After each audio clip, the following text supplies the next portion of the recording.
This YouTube channel does not promote any violent, harmful, or illegal activities. All content provided by this channel is meant for an educational purpose only.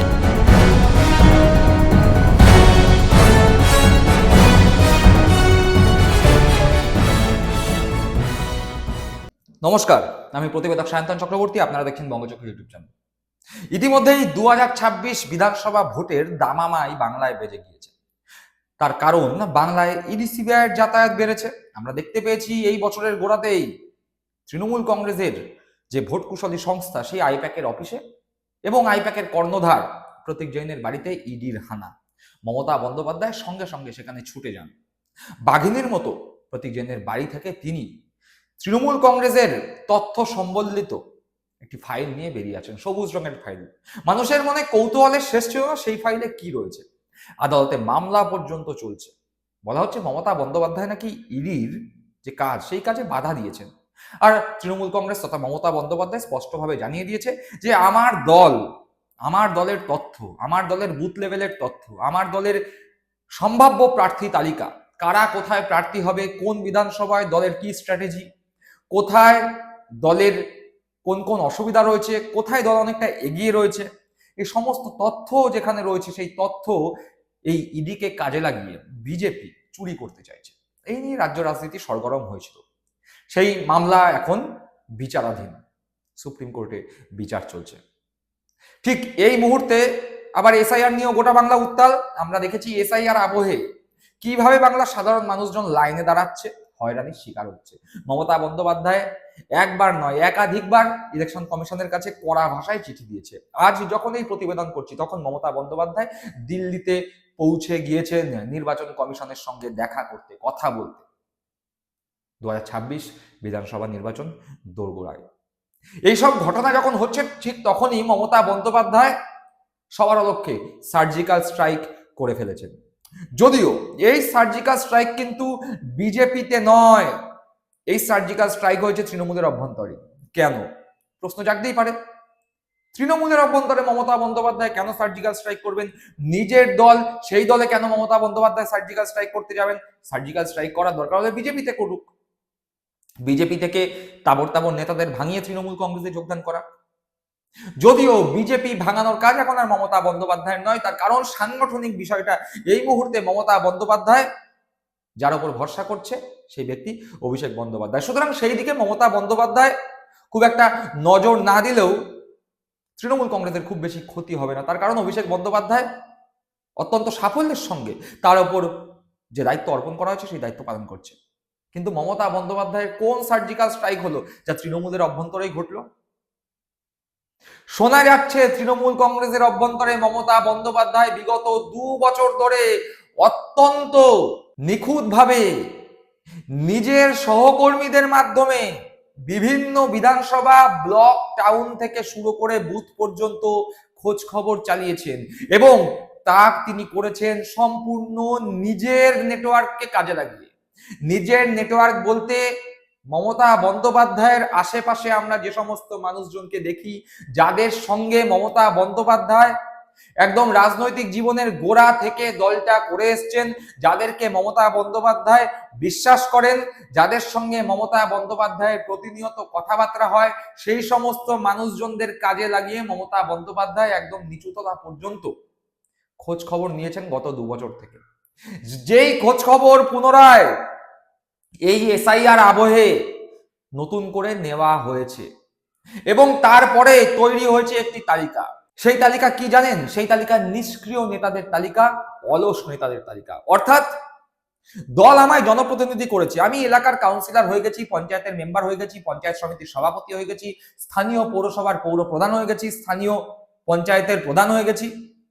এবার ৫টা বছর চুপচাপ কাটিয়ে দিলেই হবে। ওই মিছিল মিটিং যেটুকুনি থাকবে যাব, বাকি টাইমটা এসি ঘরের মধ্যে বসে কাটিয়ে দেবো। তালিকা পৌঁছে গেছে মমতা বন্দ্যোপাধ্যায়ের কাছে, নিশ্চিন্তে থাকার কোনো অবকাশ নেই। আপনারা ভাববেন দলের প্রতীক আপনাদের নামের পাশে আছে, সুতরাং আপনারা দীর্ঘদিন ধরে পদে বসে থাকবেন, নিশ্চিন্ত থাকবেন। নিশ্চিন্ত থাকার অবকাশ নেই। নেত্রীর নাম মমতা বন্দ্যোপাধ্যায়। সিপিএম এর ৩৪ বছরের শাসনকে, জগদ্দল পাথরকে তিনি ছুঁড়ে বঙ্গোপসাগরে ফেলে দিয়েছেন। রাজনীতিটা এই মুহূর্তে গোটা ভারতবর্ষের বুকে তার থেকে ভালো কেউ বোঝে না। বিজেপি নামক বুলডোজার যখন গোটা ভারতবর্ষে চলছে, তখন মমতা বন্দ্যোপাধ্যায় নামক মহিরুহের কাছে সেই বুলডোজার বারে বারে ধাক্কা খাচ্ছে। তাই নেত্রী মমতা বন্দ্যোপাধ্যায় নিজের নেটওয়ার্ক কাজে লাগিয়ে এরকম নিষ্ক্রিয় নেতাদের তালিকা জোগাড় করে ফেলেছেন। আরো আছে অলস নেতা, মিছিলে হাঁটছি, টুক করে মিছিল শেষ হওয়ার আগেই সাইডে কোনো চায়ের দোকানে বসে পড়লাম, বললাম এই ভাই দাঁড়াতো, বাইকটা নিয়ে আয় তো। বাইকটায় বসে পৌঁছে গেলাম মিছিলের শেষ লগ্নে, যেখানে মিছিল শেষ হবে সেই জায়গায় আগে থেকে গিয়ে দাঁড়িয়ে রইলাম। তালিকা মমতা বন্দ্যোপাধ্যায়ের কাছে আছে। মমতা বন্দ্যোপাধ্যায়ের কাছে আছে সেই তালিকা। যারা স্টেশনে যাচ্ছেন ব্রিগেডের সভায় যাওয়ার জন্য, ধর্মতলায় সভা যাওয়ার জন্য, যে সমস্ত কাউন্সিলররা ভাবছেন এলাকার 50টা ছেলেকে দাঁড় করিয়ে সামনে দাঁড়িয়ে ছবি তুলবো, কিন্তু যাওয়ার সময় ওই 4-5 জন মিলে যাবো, বাকিদের বলবো ঠিক আছে থাক, যাওয়ার দরকার নেই, এলাকায় এসে আমি বুঝে নেব। তালিকা পৌঁছে গেছে।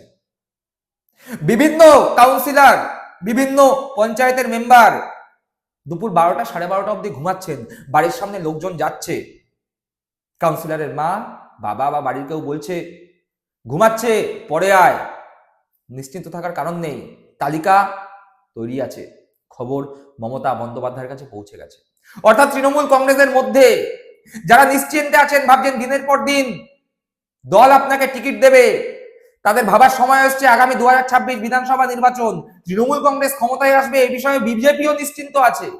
বিজেপিও জানে যে তৃণমূল কংগ্রেস তৃতীয়বারের জন্য ক্ষমতায় এসছে, আরো একবার চতুর্থবারের জন্য তৃণমূল কংগ্রেস ক্ষমতায় আসবে, মমতা বন্দ্যোপাধ্যায় মুখ্যমন্ত্রী হবে, এবং এই বিধানসভা ভোটের 1 বছর পরেই পৌরসভা ভোট। তাই যে সমস্ত কাউন্সিলররা ভাবছেন যে দল তো ক্ষমতায় চলে আসবে, আমি আবার টিকিট পাবো, নিশ্চিন্ত হওয়ার কোনো কারণ নেই। তার কারণ আপনাদের নামের তালিকা মমতা বন্দ্যোপাধ্যায়ের কাছে পৌঁছে গেছে। অলস এবং নিষ্ক্রিয় ব্যক্তিরা এখনো সময় আছে, সক্রিয় হন। 2026 বিধানসভা নির্বাচন, মমতা বন্দ্যোপাধ্যায় থেকে অভিষেক বন্দ্যোপাধ্যায় থেকে শুরু করে দলের উচ্চ নেতৃত্বরা নিঃশ্বাস ফেলার টাইম পাচ্ছেন না, বাংলার এক প্রান্ত থেকে অপর প্রান্ত দৌড়ে বেড়াচ্ছেন। আর আপনারা ভাবছেন ঘর থেকে পৌরসভা, ঘর থেকে পঞ্চায়েতের অফিস, আবার 4 চাকা গাড়ি করে ঘরে ফিরে আসবো, মাঝে মধ্যে পার্টি অফিসে গিয়ে বসবো, পায়ের তলায় ধুলোটাও লাগবে না। দল কিন্তু খবর নিচ্ছে, দল তালিকা তৈরি করছে। প্রতিবেদন প্রকাশিত হয়েছে, সেই প্রতিবেদনে বলা হচ্ছে তৃণমূলের সার্জিক্যাল স্ট্রাইক। আসন্ন বিধানসভা নির্বাচনকে সামনে রেখে তৃণমূল কংগ্রেস দলে অলস এবং নিষ্ক্রিয় নেতাদের বিরুদ্ধে কঠোর অবস্থান নিচ্ছে। নেতৃত্বের স্পষ্ট বার্তা, ভোটের ব্যস্ততায় কাউকেই পারফরমেন্সের বাইরে রাখা হবে না। অকর্মণ্যতা বা দলের ক্ষতি করলে সংগঠনের শুদ্ধিকরণ অভিযান চালানো হবে। মমতা বন্দ্যোপাধ্যায় ও অভিষেক বন্দ্যোপাধ্যায়ের নেতৃত্বে সর্বস্তরে কাজের গতি বাড়ানোর নির্দেশ দেওয়া হয়েছে। অর্থাৎ দল থেকে যেরকম নির্দেশ দেওয়া হচ্ছে সেইভাবেই কাজ করতে হবে। বলা হচ্ছে ব্লকে ব্লকে, বুথে বুথে মিটিং করতে। দেখা যাচ্ছে বুথে বুথে মিটিং না করে 4-5টা ওয়ার্ড মিলিয়ে একটা মোড়ের মাথায় মিটিং করলে হবে না। বুথে বুথে মানে বুথে বুথেই, পাড়ায় পাড়ায় মানে পাড়ায় পাড়াতেই করতে হবে। যারা করছেন না ভাবছেন যে ঠিক আছে আমার ওয়ার্ডে 6টা পাড়া আছে, 6টা পাড়া মিলে ওয়ার্ডে একটা মিটিং করে দিচ্ছি, চলবে না। সেই খবর দলের কাছে পৌঁছচ্ছে। দল নির্দেশ দিচ্ছে, দলের উপর তলার নেতৃত্বরা যেই কাজ করছে, নিচু তলায় বসে আপনারা দলের প্রতীক ভাঙিয়ে খাচ্ছেন আর ভাবছেন দল কোনো খবর রাখছে না। মূর্খের স্বর্গে বাস করছেন, মূর্খের স্বর্গে বাস করছেন।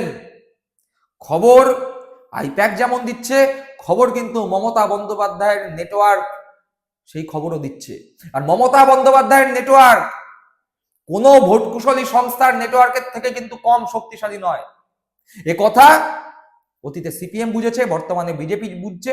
আর তৃণমূল কংগ্রেসের অভ্যন্তরে যে সমস্ত নিষ্ক্রিয় অলস নেতারা আছেন, তারা যত তাড়াতাড়ি বুঝবেন তত তাড়াতাড়ি মঙ্গল। দর্শক বন্ধুরা, আপনারা কি মনে করছেন এই বিষয়ে? আপনাদের মূল্যবান মতামত অবশ্যই কমেন্ট বক্সে কমেন্ট করে জানাবেন। সকলে ভালো থাকবেন, সুস্থ থাকবেন। জয় হিন্দ, বন্দে মাতরম।